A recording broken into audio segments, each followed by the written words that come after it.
Olá, amigos do Notícias Agrícolas, eu sou o Frederico Olive e estamos aqui no site em Campinas para atualizar os números do mercado de máquinas agrícolas e também da produção agrícola brasileira com o Paulo Hermann, que é presidente da John Deere no Brasil. Paulo, boa tarde.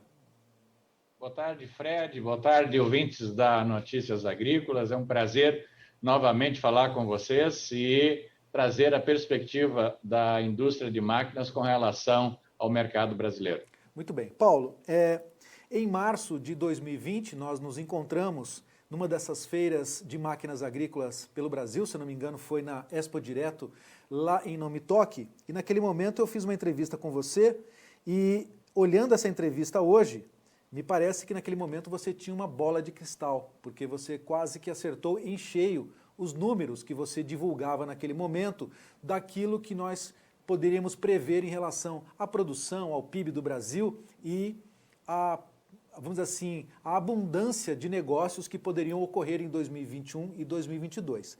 Depois veio a pandemia, claro que esses números em algum momento eles não se refletiram, mas sim, a abundância de negócios que podem ocorrer para o agronegócio brasileiro em 2021 e 2022 são certos, inclusive o número de PIB que você sugeriu naquele momento para o Brasil, que poderia ser maior que 3%. E é isso que talvez 2021 traga de positivo para a nossa economia. O que você está prevendo aí na sua bola de cristal? Porque você tem aí os números da loteria, eu queria eles.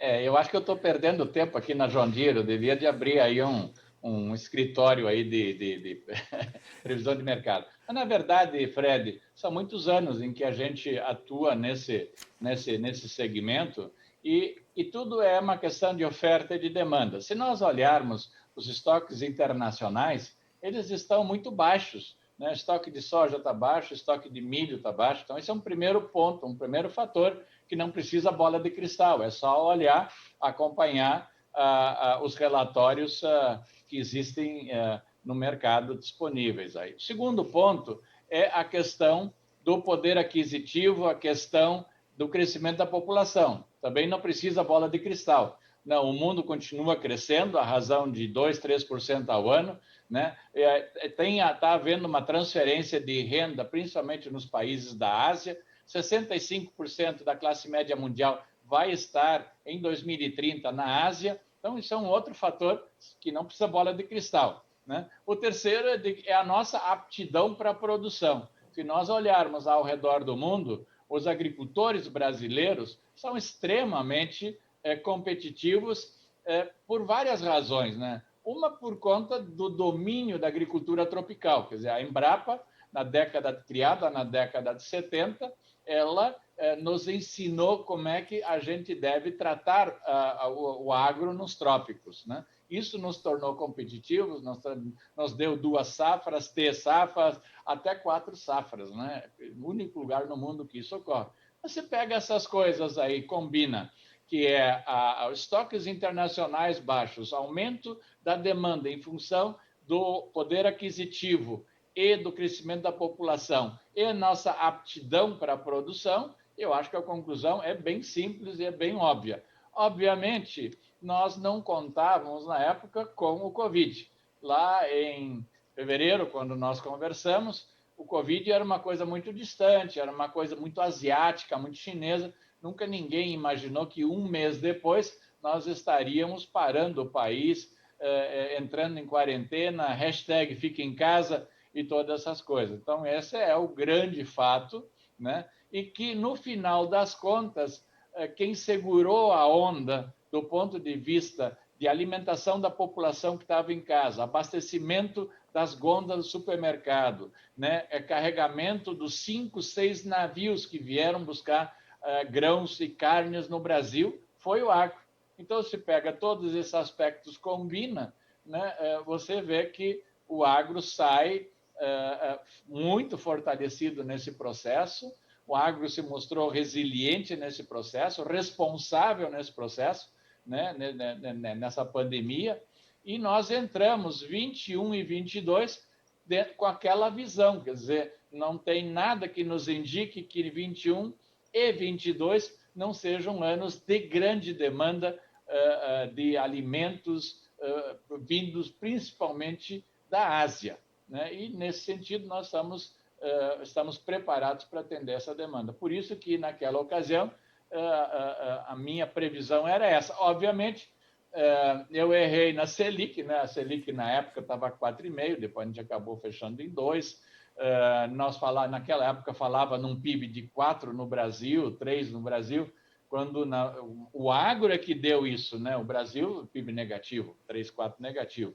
Mas, enfim, de uma maneira geral, o que importa, no nosso caso, é que o agro está firme. Esse agro exportador, esse agro de grãos, de proteínas animais, esse agro do café, do açúcar e do suco de laranja. Obviamente, Fred, existe um outro agro, este sim sofreu, que é o agro das flores, das plantas ornamentais, o agro das frutas, né? Esse agro, ele sim sofreu o impacto forte do Covid, porque esses eventos todos corporativos e eventos sociais e datas sociais que consumiam muita flor, como Dia das Mães, Dia dos Namorados, todos esses foram feitos de maneira muito discreta esse ano. Então, esse agro, ele agora está começando a se recuperar novamente. Muito bem. Bom, nós já conversávamos antes do início dessa gravação e você já comentava que a previsão de exportação de soja só para a China é de 85 milhões de toneladas,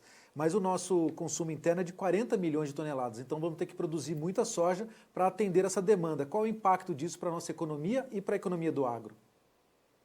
Eu acho que 80 milhões, 85 milhões de toneladas de soja exportada é um número espetacular, né? Obviamente, nós não sabemos ainda qual será a produção de soja.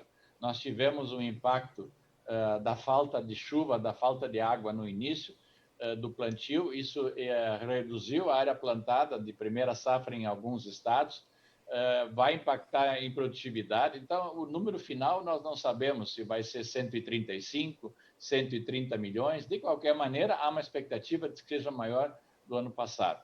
Mesma coisa no milho, né? A China voltou a recompor boa parte do rebanho de porcos deles, mas desta feita em sistemas muito profissionais de confinamento e que vai demandar uma quantidade de milho que eles não têm hoje. Então, há uma expectativa grande de que a exportação de milho ou a importação por conta da China vai ser grande esse ano, muito maior do que jamais foi. Isso vai ter impacto no Brasil e o milho passa a ter preços que nós estávamos acostumados com a soja anos atrás. Então, esses dois produtos, que são o carro-chefe dos grãos no Brasil, têm uma demanda assegurada para essa safra e preços muito firmes, se refletindo na Bolsa de Chicago, né? A Bolsa de Chicago hoje está acima de 14 dólares o bushel da soja e acima de 5 dólares o bushel do milho, que são preços extremamente positivos, altos, bem acima da média histórica. Muito bem. Bom, certamente esses números vão refletir na economia, no bolso, né, do consumidor brasileiro, porque em algum momento esse estoque para o mercado interno vai ficar em baixa e aí é a oferta e demanda, né? O mercado exportador está positivo para o Brasil e sobra para o consumidor final. Essa é uma análise que nós podemos fazer? Fred, sempre quando há uma competição por um determinado produto, a tendência é de que o preço suba, né? E se esse produto ele é importante na formação da ração de porcos e frangos, certamente terá impacto sobre o quilo do frango, sobre o quilo do porco. Agora, isso é do jogo, né? Eu acho que nós temos que olhar como um todo. Como um todo, o país vai trazer mais dólares do que trouxe esse ano. Esse ano nós estamos com 105, 106 bilhões de dólares de superávit. Está se falando num VBP, né, valor básico de produção, de R$1 trilhão nessa safra, número que jamais foi atingido. Então, esse é o jogo, assim é que funciona, né? Tem que buscar alternativas. Se a carne de porco fica cara, vamos para o frango, vamos para o ovo, vamos buscar peixe, outras alternativas. Mas, infelizmente, para o consumidor, essa é a circunstância. Tá certo. Também, quando nós dependíamos do milho importado, principalmente da Argentina, a situação era a mesma. Quer dizer, subia o câmbio, baixava o câmbio, tornava o real mais forte, nós pagávamos muito mais pelo milho argentino que entrava direto na ração do porco e do frango. Então, esse jogo internacional, Fred, isso é parte das transações, não tem como nós alterarmos. Tá certo. Bom, nós tivemos um exemplo muito forte no início da pandemia, a questão do arroz, né, Paulo? O Brasil passou a ser exportador de arroz, finalmente os risicultores tiveram aí a sua renda justa, né, para o produto e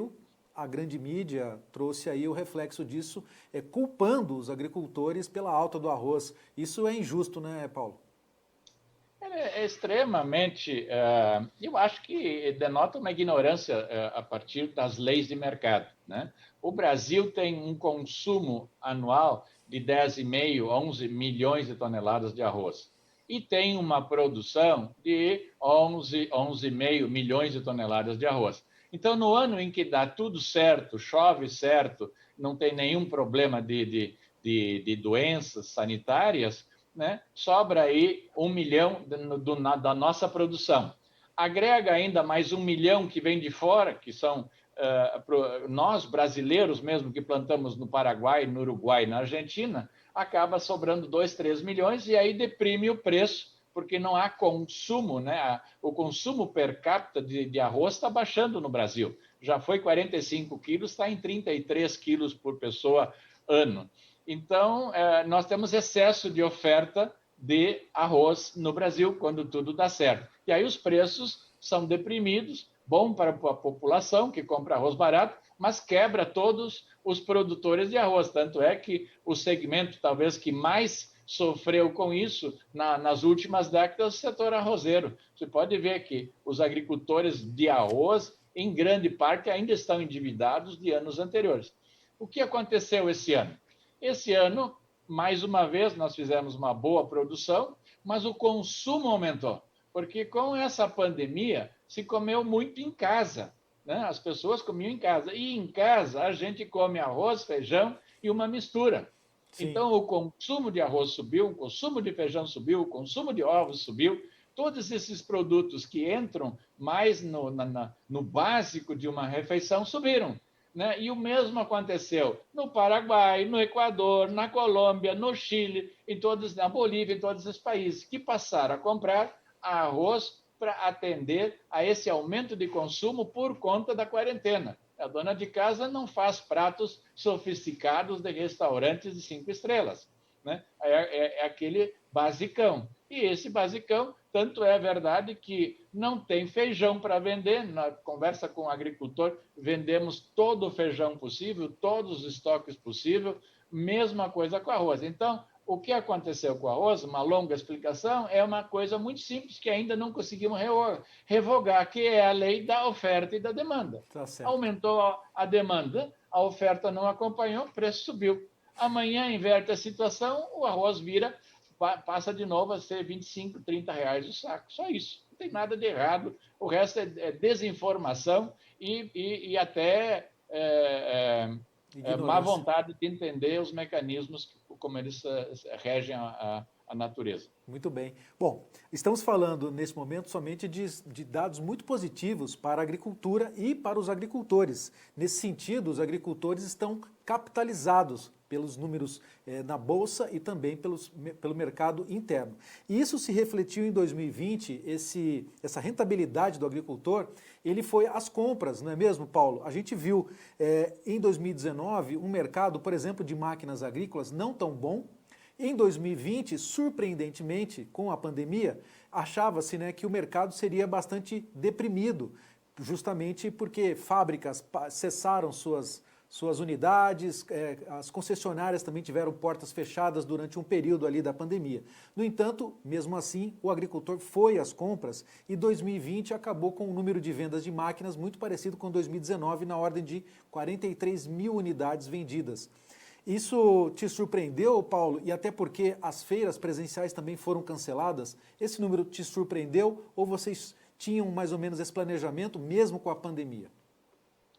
Olha, com a pandemia, nada conseguiu se planejar, né? Porque eu mesmo, no dia 20 de março, eu fui, entre aspas, forçado a ir para uma quarentena, né?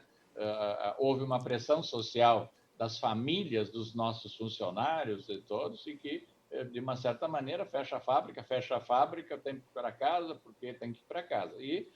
Mas eu achei que ia ficar 3 semanas em casa e acabei ficando 5 meses, 6 meses. Então, ninguém tinha visibilidade de nada, Fred. Se alguém fala que sabia que ia acontecer, não, né? Nós entramos março voando no escuro. Sim. E os agricultores só diziam o seguinte: nós vamos implementar protocolos de segurança também para proteger nossa família, para proteger nossos empregados. Por favor, não mandem ninguém aqui para vender nada, não queremos comprar nada. Agora, nós precisamos fazer o agro continuar rodando, né? As vacas temos que continuar tirando leite, precisa alimentar as galinhas, os porcos, etc. O agro não para, com a pandemia não para, a natureza não deixa de crescer. E nós precisamos continuar, nós queremos apoio de vocês, vocês têm que nos dar o atendimento em peças, em serviços que nós precisarmos. Então, isso foi feito. E, nesse sentido, o que aconteceu? Nós também, num determinado momento, como a gente não tinha visibilidade de nada, eu mesmo fiz várias lives com clientes dizendo o seguinte: pessoal, como nós estamos voando no escuro, sem visibilidade, minha recomendação é protejam o caixa. Né? Os produtos que vocês forem vender, o dinheiro que entrar, ninguém sabe quantos meses nós vamos ficar nessa situação, vocês têm diesel para pagar, folha de pagamentos de funcionários para pagar, então protejam o caixa, número 1. Né? Número 2, paguem as contas, mantenham o crédito limpo, aberto, porque em momentos de dificuldade, o crédito é o passaporte da gente, né? De você poder ir e vir e fazer as coisas acontecer. E terceiro, se vocês tiverem ainda uma sobra, né, protejam o caixa, paguem as contas, e se ainda sobrar dinheiro, Fred, então invistam em tecnologia do negócio de vocês. Né? Com a Selic em 2%, o mercado financeiro, os ativos financeiros rendendo muito pouco à luz dessa taxa Selic, o melhor que tem é investir em tecnologia do próprio negócio. Comprem máquinas, reformem equipamentos, invistam em fertilizantes, trabalhem com as melhores moléculas possíveis, analisem essa questão, se vocês têm a semente certa, do fornecedor certo, invistam em silagem, em irrigação, né? Façam o negócio de vocês mais profissional, mais eficiente, porque é a maneira de ganhar o melhor retorno, porque botar dinheiro no banco, qualquer retorno será menor do que o retorno no próprio negócio. E isso foi feito. Certo. E isso gerou, então, a partir de junho, uma demanda, reaqueceu a demanda. Os agricultores, então, colheram, pagaram as contas em maio, praticamente, e a partir de junho, julho, começaram a olhar o que precisava ser feito para esta nova safra que eles estão agora colhendo, já no Mato Grosso estamos colhendo a primeira safra, ou plantando no sul do Brasil. Enfim, é isso que aconteceu. Né? Graças a Deus, o agro conseguiu, por conta da natureza do agro, surfar essa pandemia de uma maneira em que a gente praticamente se salvou e não teve ninguém indo à falência. Muito bem. Bom, 2021 chegou, a sua previsão era que nós teríamos um ano realmente bastante promissor para este ano e para 2022. Bom, nesse sentido, com a Conab já prevendo mais um número positivo para a safra, acima do que foi colhido no ano passado, né? Estamos falando em mais ou menos 270 milhões de toneladas, se eu não me engano, esse número, e isso vai trazer, de novo, maior rentabilidade para o agricultor vai estar capitalizado e, novamente, espera-se que ele vá às compras. Nesse sentido, você imagina que 2021 possa ser superior em vendas em máquinas agrícolas, com essa rentabilidade do agricultor que se espera através dos números que estão sendo anunciados? Sim, Fred. Nós andamos 2020, depois começamos mal e terminamos melhor e deu um número igual a 19. Eu diria assim, 19 e 20 nós andamos de lado. 21 nós devemos ter um crescimento da ordem de 10 a 15%. Vai depender muito da base de fornecedores, né? Nós temos hoje uma grande dificuldade em conseguir matéria-prima e componentes para atender a demanda de mercado, né? Além da necessidade, da falta de produtos, né? Porque também a área automotiva, de caminhões, de automóveis, reagiu bem, e todo mundo disputa a mesma base de fornecedores. Nós provavelmente vamos ter o mercado sendo determinado, delimitado pela capacidade dos fornecedores. Mas, mesmo assim, eu ainda tenho uma expectativa de que a gente feche 21 entre 10% e 15% acima de 2020. Muito E bem. 22, já num quadro de maior normalidade dos fornecedores, eu acho que nós podemos esperar um outro ano de bom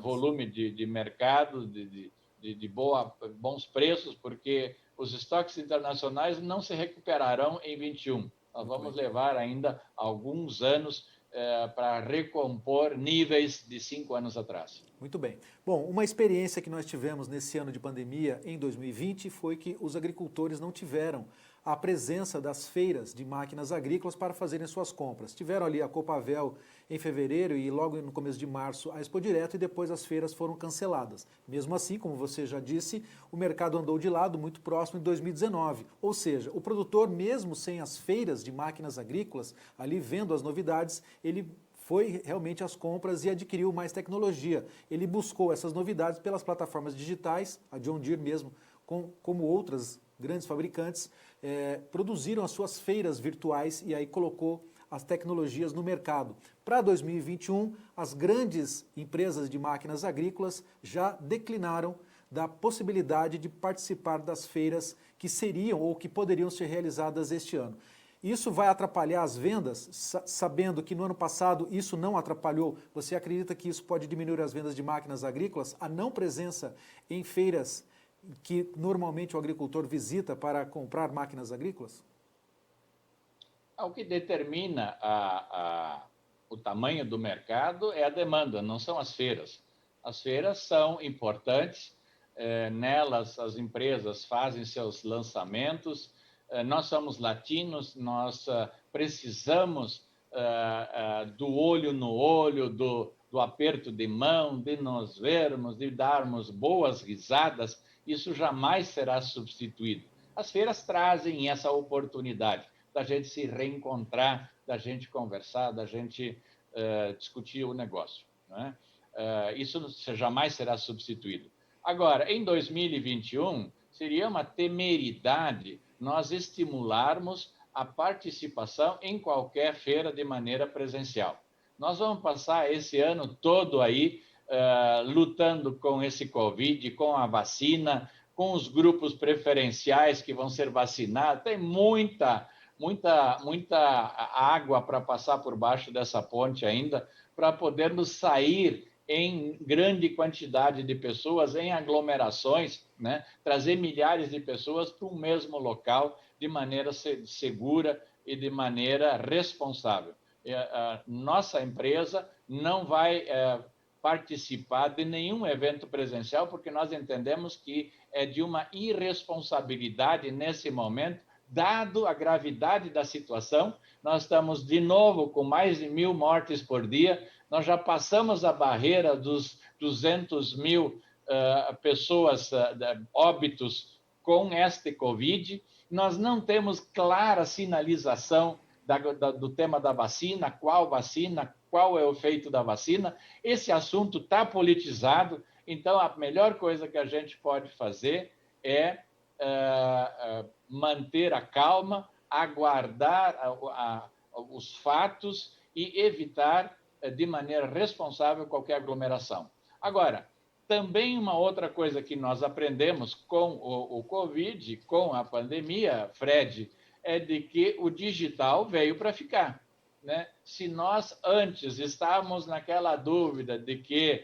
esse troço vai pegar, essa digitalização do agro, isso agora não tem mais dúvida, né? Nós, agora na pandemia, até drive-thru de peças nós fizemos nas concessionárias. No concessionário, o cliente ligava, dizia, ó, peça tal, código tal, eu estou precisando. Ele passava com o carro na revenda, abria o porta-malas, se colocava a peça lá dentro, batia o porta-malas e ia embora.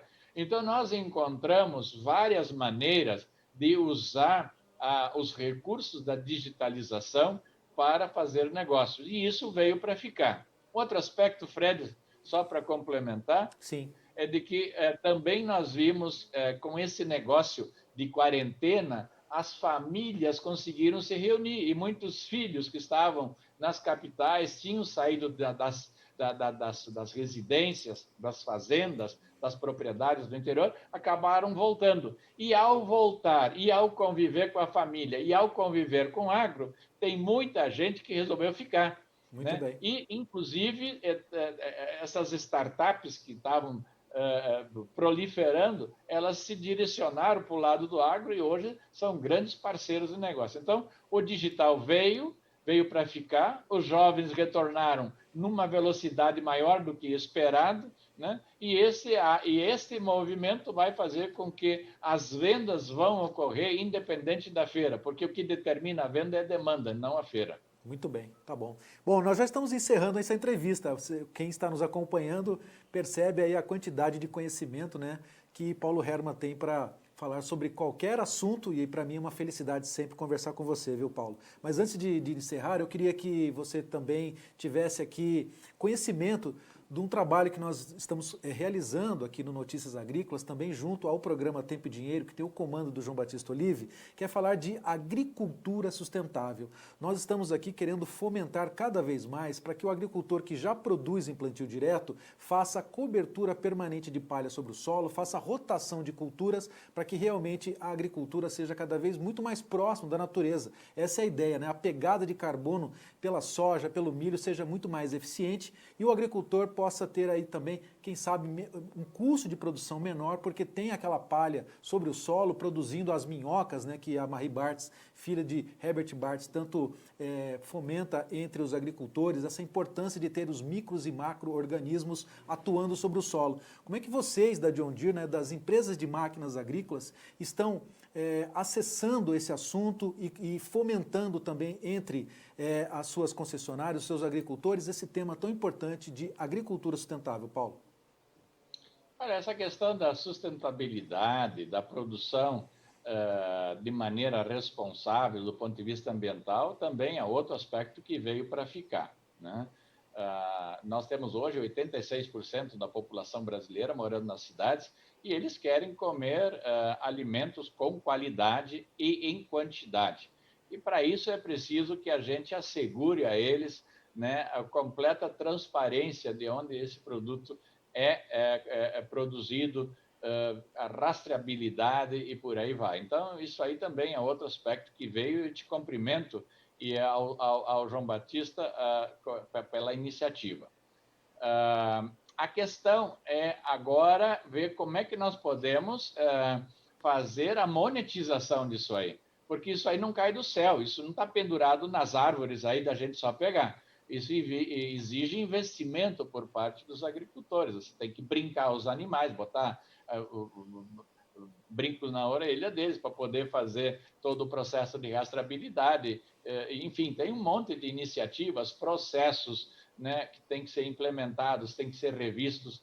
Então, tudo isso nós vamos ter que encontrar maneiras de monetizar, maneiras de diferenciar o que é um produto fabricado e produzido numa fazenda equilibrada do ponto de vista ambiental, daquele produto que vem oriundo de uma fazenda convencional, vamos dizer assim. Então, nós estamos preparando nesse momento, Fred, um dia de campo, aquele tradicional dia de campo da Fazenda Santa Brígida. Esse ano vai ser no início de junho. Nós vamos fazer um evento digital, internacional. Não vai ser uma live, porque as lives, de uma certa maneira, acabaram cansando as pessoas. Nós vamos fazer um programa digital, como se fosse um programa de televisão, com tradução simultânea para espanhol, para inglês, com amplitude global, exatamente para mostrar o que nós estamos fazendo nesse agro ambiental, esse agro sustentável, esse agro responsável. Então, esse é um grande evento. Você já está convidado desde já a participar dele. Se quiser fazer a cobertura, nós estamos à disposição para considerar isso aí, porque nós temos muita coisa para mostrar, como, por exemplo, o sequestro de carbono que o ILPF promove por hectare ano, como, por exemplo, a questão da carne carbono neutro, como, por exemplo, na questão do conforto animal, né? Do bem-estar animal, a questão da temperatura no corpo do animal, no lombo do animal, criado dentro de um sistema de ILPF, um sistema ao ar livre, como a precocidade dos animais, como a questão de manejo de água dentro de um sistema integrado, como a construção de solos com mais matéria orgânica dentro de um sistema integrado. Enfim, nós temos tanta coisa para mostrar, tanta coisa com base científica para debater, e nesse dia de campo nós vamos fazer isso aí, e vai ser um divisor de águas, Fred, na questão de formas de apresentar. Nós vamos pegar trabalhos científicos e transformá-los em trabalhos de fácil entendimento, principalmente para quem é leigo no assunto. Tá certo. Bom, esse é um evento que eu participo desde o início, né, Paula? Você sabe disso. E como você disse que o evento vai ter tradução simultânea, acho que nós deveríamos também traduzir em francês. Quem sabe o presidente da França ele possa aprender um pouco de onde se produz soja e como nós produzimos a nossa soja aqui no país. Uma provocação, assim, uma brincadeira, mas que leva muitas considerações em relação ao que se fala no exterior a respeito dos agricultores da nossa agricultura, não é mesmo? Eu acho que a gente tem que evitar de entrar nesse tipo de celeuma, porque isso aí é uma provocação, é um factoide político, provavelmente ele está querendo agradar algum grupo econômico com o qual ele não está bem. A verdade é que nós temos muita coisa boa que ninguém conhece, nós talvez também pecamos pela falta de ter uma narrativa para apresentar isso aí, como também, Fred, nós temos coisas que não são boas, tem que botar o dedo também nas coisas que não estão funcionando bem, ainda nós temos desmatamento, ainda nós temos queimadas irregulares, e nós não temos que assumir a responsabilidade dessa minoria que está fazendo coisa errada. A esses aí, vamos aplicar a lei. Nós, 97% dos agricultores brasileiros, eles cumprem o Código Florestal, eles são responsáveis sobre todos os aspectos, ambiental, social, e isso precisa ser colocado. E nós não temos que ficar envergonhados e tampouco sair em defesa daqueles que fazem as coisas erradas. Muito bem, tá certo. Estamos encerrando então a nossa entrevista com o Paulo Hermann, mas antes, cara, o Paulo Hermann, como já dissemos no início, ele tem uma bola de cristal. Então, qual é a sua previsão para 2021, Paulo? Qual é o seu conselho para os agricultores e para aqueles que precisam investir em tecnologia para ter uma agricultura cada vez mais produtiva? Acho que 21 é um ano em que o mercado vai continuar demandando forte. Nós vamos continuar o ano inteiro remando na volta desse tema do Covid, vacina, essa coisa toda, né? E isso significa mais consumo nas casas, vai ter consumo de arroz, de feijão, de tudo mais proteínas, porco, frango, né? Gado de todas as formas, gado vivo, gado morto, gado commodity, gado Cota Hilton, né? Isso vai acontecer em 2021. O que eu recomendo é que a gente cuide dos aspectos ambientais, invista em tecnologia, tragam os filhos de volta, envolvam as esposas, as mulheres que têm uma visão boa, elas têm uma outra forma, um outro ângulo de ver as coisas, e vamos reunir a família no entorno da nossa atividade, que é a melhor atividade do mundo. O agro brasileiro é o agro número 1 do mundo. Não há ninguém que consiga competir conosco. Por quê? Pelo simples fato de que nós temos os trópicos, nós temos sol, e sol é fotossíntese, e fotossíntese é a definição de agricultura. Muito bem. Muito obrigado, Paulo, pelas suas palavras, por essa entrevista tão rica em conhecimento e informação. Espero poder vê-lo em breve presencialmente para a gente tomar um café e discutir esses assuntos, né, novamente, olho no olho, né, como nós gostamos de fazer, como você mesmo disse. Obrigado, viu, Paulo, pela sua presença hoje, nesta tarde, aqui no Notícias Agrícolas. Muito obrigado pela oportunidade, Fred, um grande abraço a todos os ouvintes do teu programa. Muito bem. E para vocês que estão nos acompanhando, fiquem conosco, tem mais informações.